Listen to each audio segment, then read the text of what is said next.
बहुत अच्छा है, मैं स्वागत करती हूँ। और शमा बाबू को चुनाव लड़नी चाहिए और उनका बनता भी है। मान लीजिए कि एक वैसे घराने से आते हैं जो कि उनको राजनीति करनी चाहिए और राजनीति में पूर्ण भी हो गए हैं। हम सारे उनके साथ रहेंगे, एक जर्ब करते हैं ओसामा बाबू। अब नहीं लड़े हमारी हिना मैडम और बाबू ओसामा जी के आने से आइकॉन है, युवाओं के आइकॉन है। हम तो कहेंगे सिवान क्या पूरे बिहार में मजबूती हो जाने से एक समझिए कि वो नामचीन है, लोग जहाँ खड़ा हो जाते हैं वहीं काफिला खड़ी हो जाती है, तो उनके आने से काफ़ी मजबूती मिलेगी। जी देखिए, मैं 111 गोरिया कोठी से सीट चुनाव लड़ूंगी और अपने पार्टी का वर्कर होने के नाते भी कहूँगी कि एक बार हमें भी आजमाने का काम करें, इसलिए कि वहाँ सीटिंग विधायक नहीं है। कि हिना साहब ये लोग नूतन वर्मा को फिर से एक बार लाने का प्रयास करें। नहीं, देखिए मैडम के साथ तो सारे A to Z के लोग रहते हैं। मैडम कोई व्यक्ति विशेष पर जाति विशेष पर नहीं रहती। मैडम हमको भी अच्छी तरह से मानती हैं, उनकी छोटी बहन की तरह हम भी हैं। तो निश्चित ही मैडम भी इस बार सोचेंगी कि इसलिए उन्होंने जिसको टिकट दिया था और देखने का काम किया कि जनता के बीच वो 5 साल नहीं रहती हैं, तो निश्चित ही जब वाई की बात होती है तो एम साथ दे देते हैं, और जब एम की बात आती है अगर मुस्लिम कैंडिडेट रहते हैं तो यादव समाज साथ नहीं देता है। और कई लोग पिछले भी 3-4 अगर चुनाव से देख लिया जाए तो कई हिना साहब के लोग बता रहे थे या आवाज़ भी उठाते रहते हैं। तो आपको क्या लग रहा है कि अगर आप लोग आएंगे तो मुस्लिम समाज साथ देगा इस तरह से? देखिए, हमारा अनुमंडल महाराजगंज पड़ता है। सिवान जिला में 2 अनुमंडल है, महाराजगंज और सिवान।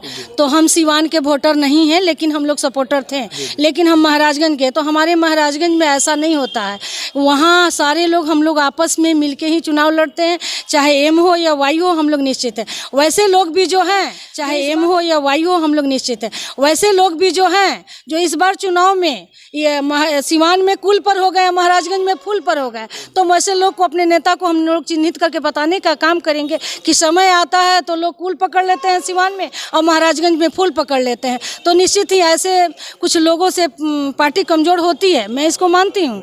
लेकिन हमारा महाराजगंज अनुमंडल हमेशा ही MY हो या दलित पिछड़ा, अति पिछड़ा जो हमारे भाई है, हम लोग सबको साथ लेकर चलते हैं और सबको मान सम्मान। BSc, MA, MCOM करें विश्व की सबसे बड़ी यूनिवर्सिटी इग्नू से। सॉल्व असाइनमेंट्स और गाइड बुक्स प्राप्त करें। संपर्क करें Mahakal computers, DAV PG college के पास, पंच मंदिरा मोड़ से दाहिने, सिवान।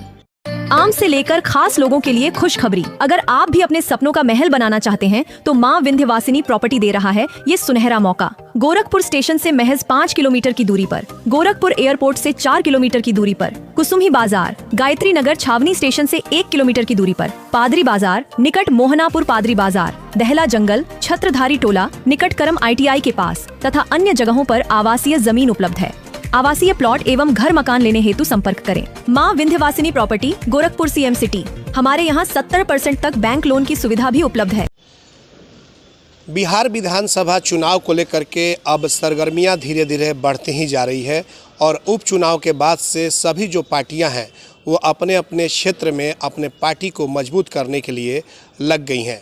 हमारे साथ अभी मौजूद है राजद की नेत्री हैं, जिला परिषद की सदस्य हैं रेणु यादव, और कहा जाता है कि RJD की एक प्रखर नेत्री हैं, अपनी बातों को काफ़ी बुलंदी के साथ रखने का काम करती हैं। उनसे हम बात करेंगे कि अभी के जो माहौल चल रहे हैं, जो सियासत जिस तरीके से अभी चल रहे हैं, उस पर बात करेंगे। हमारे साथ रेणु जी यहाँ पे मौजूद हैं। सबसे पहले ATN लाइव पे आपका स्वागत है। आपका भी बहुत बहुत स्वागत है, आपके पूरे दर्शकों का भी हार्दिक अभिनंदन, स्वागत। क्या चल रहा है अभी जिस तरीके से जो राजनीतिक जो सरगर्मियां देखी जा रही हैं? अभी तो उपचुनाव भी हुए, बेलागंज, तरारी, कई जगहों पे, उसमें राजद को करारी हार भी मिली।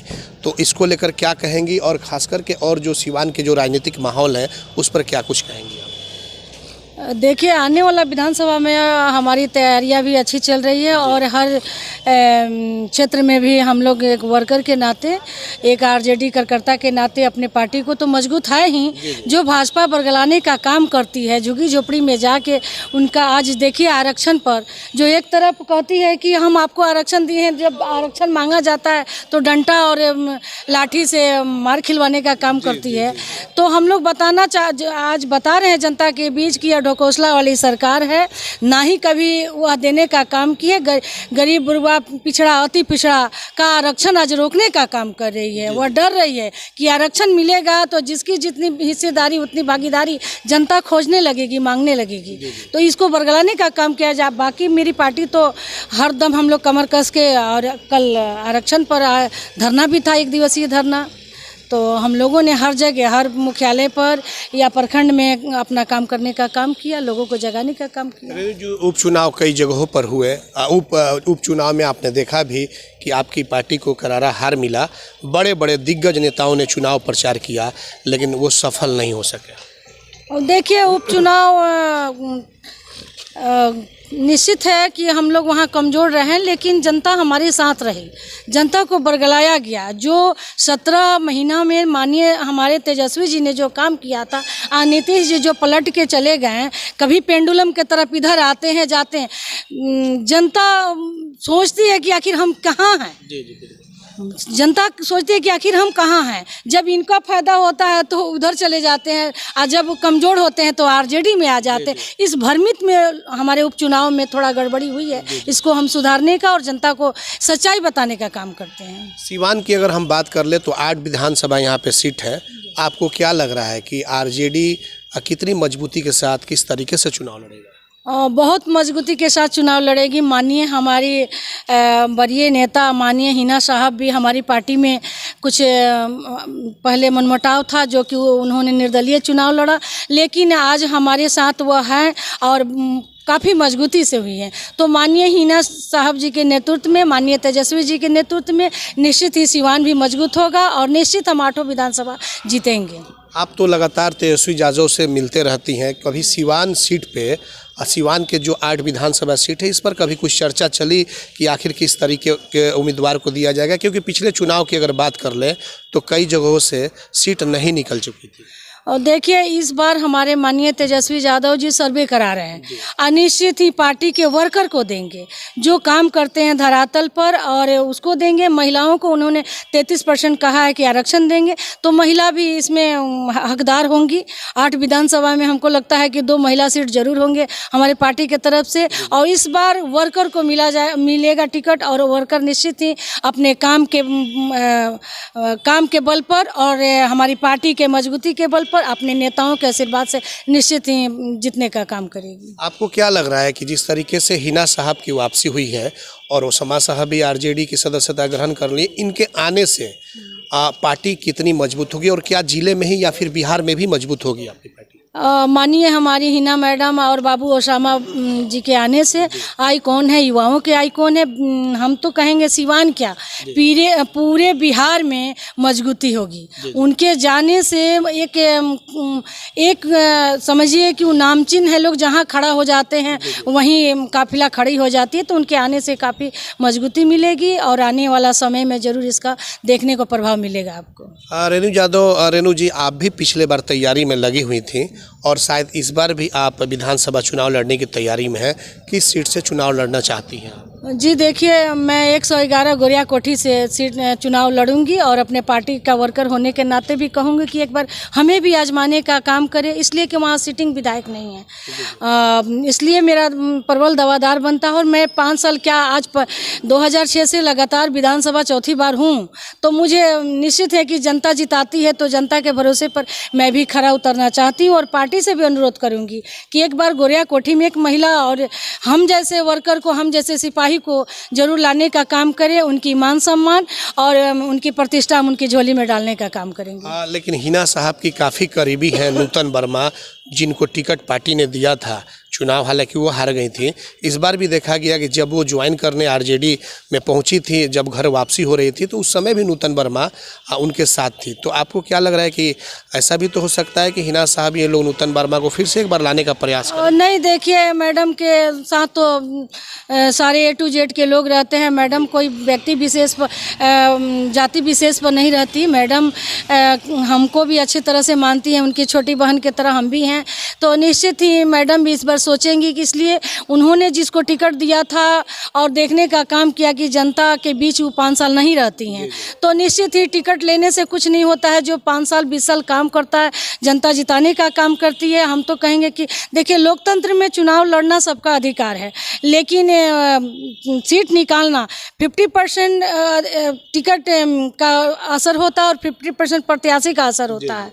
तो उसमें निश्चित ही कि मैडम इस बार बदलाव करेंगी, इसलिए कि मैडम की भी प्रतिष्ठा है और हम कहेंगे कि निश्चित ही बदलाव होनी चाहिए। अच्छे वर्कर को मिलेगा तभी हमारी मान सम्मान मिल पाएगी और पार्टी को हम मजबूती कर पाएंगे। माननीय तेजस्वी जी को हम मुख्यमंत्री भी बना पाएंगे। जिस गोरियाकोठी विधानसभा क्षेत्र की आप बात कर रही हैं, अभी जो वर्तमान विधायक हैं देवेश कांत सिंह, उनके पिताजी पहले चुन्नू बाबू भी वहाँ के विधायक हुआ करते थे और काफ़ी मजबूती के साथ वो लोग अभी वर्तमान में विधायक भी हैं और लोगों ने जिताने का काम किया है। तो क्या लग रहा है कि अगर आप वहाँ से चुनाव लड़ती हैं तो कितना कठिन हो सकता है, क्योंकि सांसद भी अगर देखा जाए आपके क्षेत्र से तो वो भी बीजेपी के ही हैं सिग्रीवाल जी, तो इस परिस्थिति में चुनाव लड़ना कितना कठिन होगा? कोई कठिन नहीं है। अगर देखिए, देवेश कांत जी माननीय विधायक हो गए, लेकिन 2006 में हमारे साथ जिला पार्षद थे और वहाँ जातीय समीकरण आज भी बिहार में है तो 70,000 यादव की संख्या और 41,000 मुस्लिम है, 19,000 भूमियार है और 14,000 राजपूत की संख्या है और 16,000 कुशवाहा है और करीबन 1.25 लाख के करीब में पिछड़ा अति पिछड़ा दलित है। तो उसमें भी मैं आती हूँ कि अगर जातीय समीकरण की भी बात कही जाए तो वहाँ 70,000 यादव है, जो उनके बदौलत में बार बार जिला पार्षद के पद पर उन्हीं का आशीर्वाद मिलता है। तो निश्चित ही अपनी पार्टी के लिए मैं वहाँ एक कड़ी के तरफ मजबूत कड़ी रहूँगी। आप जातिगत आधार पे बात कर ली तो इस पे भी थोड़ा सा बात करेंगे कि कहा ये जाता है कि जब वाई की बात होती है तो एम साथ दे देते हैं और जब एम की बात आती है, अगर मुस्लिम कैंडिडेट रहते हैं तो यादव समाज साथ नहीं देता है। और कई लोग पिछले भी 3-4 अगर चुनाव से देख लिया जाए तो कई हिना साहब के लोग बता रहे थे या आवाज़ भी उठाते रहते हैं। तो आपको क्या लग रहा है कि अगर आप लोग आएंगे तो मुस्लिम समाज साथ देगा इस तरह से? देखिए, हमारा अनुमंडल महाराजगंज पड़ता है। सिवान जिला में 2 अनुमंडल है, महाराजगंज और सिवान। तो हम सिवान के वोटर नहीं हैं, लेकिन हम लोग सपोर्टर थे, लेकिन हम महाराजगंज के। तो हमारे महाराजगंज में ऐसा नहीं होता है, वहाँ सारे लोग हम लोग आपस में मिलके ही चुनाव लड़ते हैं, चाहे एम हो या वाई हो, हम लोग निश्चित है। वैसे लोग भी जो हैं, जो इस बार चुनाव में ये सिवान में कुल पर हो गए, महाराजगंज में फुल पर हो गए, तो वैसे लोग को, अपने नेता को हम लोग चिन्हित करके बताने का काम करेंगे कि समय आता है तो लोग कुल पकड़ लेते हैं सिवान में और महाराजगंज में फुल पकड़ लेते हैं। तो निश्चित ही ऐसे कुछ लोगों से पार्टी कमज़ोर होती है, मैं इसको मानती हूँ, लेकिन हमारा महाराजगंज अनुमंडल हमेशा ही एम वाई हो या दलित पिछड़ा अति पिछड़ा जो हमारे भाई है, हम लोग सबको साथ लेकर चलते हैं और सबको मान सम्मान देने का काम करते हैं, चाहे कोई भी चुनाव हो। चलिए, अंतिम सवाल एक की यह चर्चा हो रही है कि ओसामा बाबू जो हिना साहब के पुत्र हैं वो रघुनाथपुर विधानसभा क्षेत्र से चुनाव लड़ेंगे, तो आपको क्या लग रहा है कि चुनाव लड़ना चाहिए और किस तरीके से क्या तैयारी करनी चाहिए? नहीं, बहुत अच्छा है, मैं स्वागत करती हूँ। ओसामा बाबू को चुनाव लड़नी चाहिए और उनका बनता भी है। मान लीजिए कि एक वैसे घराने से आते हैं जो कि उनको राजनीति करनी चाहिए और राजनीति में पूर्ण भी हो गए हैं। हम सारे उनके साथ रहेंगे, एक जर्ब करते हैं ओसामा बाबू। अब नहीं लड़ेंगे तो कब लड़ेंगे, इसलिए राजनीति में उनका आना हम स्वागत करते हैं। और चाहे रघुनाथपुर लड़े या कहीं भी लड़े, लेकिन उनको आनी चाहिए, समय और परिस्थिति को देखकर उनको चुनाव में आनी चाहिए। हम उनके साथ हैं, उनके लिए हम वोट मांगने का काम करेंगे। ऐसा थोड़ी जी हम जाएंगे जहाँ से जाएगी। 2025 में एम वाई एक रहेगा? जी, 2025 में एम वाई पिछड़ा अति पिछड़ा, जो माननीय हमारे लालू यादव जी ने जिस लोग को जगाने का काम किया, चटाई से उठाकर कुर्सी पर बिठाने का काम किया, वही समय आ गया है। 91 का समय आ गया है, 90 की दशक आ गई है, जनता जाग गई है कि कैसे हमको बरगला दिया जाता है, हमारा वोट लेके फिर हमें दूध की मक्खी की तरह फेंक दिया जाता है।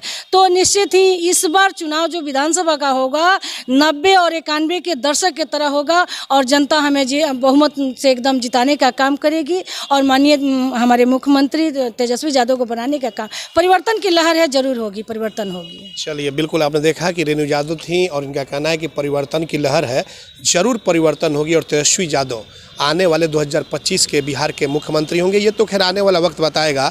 सिवान की राजनीति पर भी इन्होंने काफ़ी बारीकी से, चाहे ओसामा साहब के बारे में बताया है या फिर हिना साहब को लेकर या फिर एम वाई समीकरण को लेकर के। देखना होगा कि आने वाले 2025 के चुनाव में राजनीतिक जो उलटफेर है वो किस करवट लेती है, यह तो खैर आने वाला समय ही बताएगा। हमारे सहयोगी आशीष के साथ चंदन कुमार, ATN लाइव।